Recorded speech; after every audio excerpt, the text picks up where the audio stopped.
teman-teman, kembali lagi dengan saya di Dika Reaction. Kali ini kita akan reaksi bagaimana dengan hebatnya Presiden Jokowi. Dia akan membuat rencana membangun tol di bawah laut yang menghubungkan IKN dengan Balikpapan. Ini kalau memang proyek ini sudah jadi teman-teman, ini benar-benar proyek yang hebat yang ada di Indonesia. Ya karena kenapa? Dan ternyata saya baru baca bahwa tol bawah laut itu baru ada 5 negara di dunia yang mempunyai tol bawah laut. Dan kalau jadi tol bawah laut di Indonesia ini yang baru dibangunkan oleh Jokowi, itu baru ada 6 tol bawah laut di dunia, yaitu termasuk negara Indonesia juga. Tanpa lama-lama, mari kita tonton selengkapnya.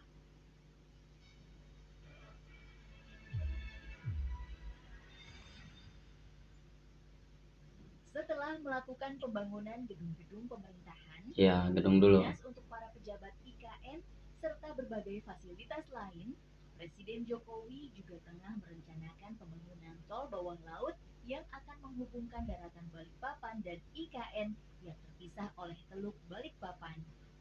Tol ini kabarnya akan menggunakan teknologi modern dan akan menjadi tol bawah laut pertama di Indonesia. Lantas, kira-kira seperti apa perkembangan proyek terhebat era Presiden Jokowi yang satu ini? Iya benar-benar teman-teman, kalau emang jadi benar nih, hebat. IKN yang bikin bangga rakyat Indonesia. Mari simak videonya. Namun sebelum ke videonya, mari klik subscribe-nya. Jangan lupa teman-teman, subscribe juga channelnya. Proyek tol bawah laut IKN pertama kali terkuak ke publik pada Januari 2022 lalu. Nantinya, proyek kerjasama Indonesia dengan Korea Selatan. Bekerja sama dengan Korea Selatan ya. Jalur alternatif menuju IKN dari sisi timur, yakni di sepanjang tol akses IKN segmen 4A, Simpang Tempadung, Outer Ring Road, IKN 18,2 km, yang akan memangkas waktu tempuh dari 2 jam menjadi 30 menit dari Balikpapan ke IKN. Cepet ya, drastis ya, dari 3 jam cuman 30 menit. Terowongan yang dibagi menjadi beberapa bagian sepanjang 1,5 km dan lebar 22 meter. Lalu ditenggelamkan ke bawah air pada kedalaman 40 meter, sekaligus menjadi tol bawah laut terdalam di dunia. Selain itu, tol bawah laut terdalam di dunia. Hebat ini kalau menjadi teman-teman. Tak hanya itu, di proyek yang mengadopsi beberapa negara Eropa dan Korea Selatan ini juga terdapat 2 lintasan seperti terowongan pendek khusus untuk jalur satwa. Menurut Ketua Satgas Pelaksanaan Pembangunan Infrastruktur IKN, Danis Hidayat Sumadilaga, teknologi immersive tunnel digunakan karena sesuai dengan konsep New IKN yang mengusung konsep Forest City. Apalagi di sekitar proyek ini juga terdapat habitat hewan yang dilindungi seperti pesut dan bekantan. Iya, Kalimantan ya. Masih banyak hewan-hewan dan hutan-hutan di luar sana, teman-teman. Tahapan pembangunan. Usai pertama kali dicanangkan, pemerintah langsung bergerak cepat. Menurut Ketua Satgas Pelaksanaan Pembangunan Infrastruktur IKN, Danis Hidayat Sumadilaga, saat ini proyek tol bawah laut IKN tengah dalam proses feasibility study atau FS atau studi kelayakan. Nanti setelah itu akan dilakukan basic engineering design oleh Bina Marga. Indonesia dibantu dengan para tenaga ahli dari Belanda dan Korsel. Belanda dan Korsel bekerja sama ya. Barulah pembangunan fisik proyek ini dilakukan dengan perkiraan dimulai pada tahun 2024. Anggaran. Nggak sedikit sih anggaran ini kalau nggak salah. Dikabarkan akan menelan dana yang tak sedikit.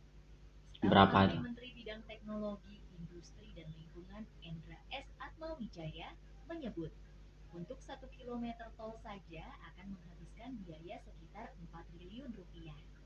Jadi, secara keseluruhan proyek ini akan menelan anggaran sebesar 6 triliun rupiah. 6 triliun. Dengan terowongan bawah laut di Khor Al-Zubair, Irak, sepanjang 2,5 km yang menghabiskan biaya sekitar 12 triliun rupiah atau 4,5 triliun rupiah untuk 1 kilometernya. Hanya ada 6 di dunia. Ada 6. Indonesia patut berbangga. Pasalnya di dunia hanya 6 negara yang memiliki tol bawah laut. Di antaranya ada terowongan Al-Shindaga di Uni Emirat Arab, terowongan Oresund yang menghubungkan Denmark dan Swedia, terowongan Rivierke di Norwegia, tol bawah laut Taihu di Cina, Sydney Metro Tunnel di Australia, serta Marina Coastal Expressway di Singapura. Jika Indonesia berhasil membangun tol bawah laut ini, Indonesia bisa dibilang sejajar dengan negara-negara maju tersebut.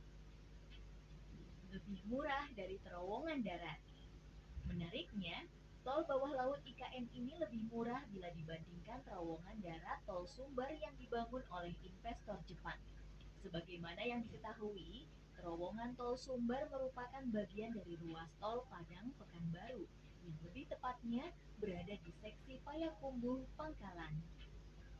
Terowongan ini akan menembus perut bukit barisan dan menggunakan dua metode, yakni metode New Austrian Tunneling Methods atau NITM dan metode Tunneling Boring Machine atau TBM.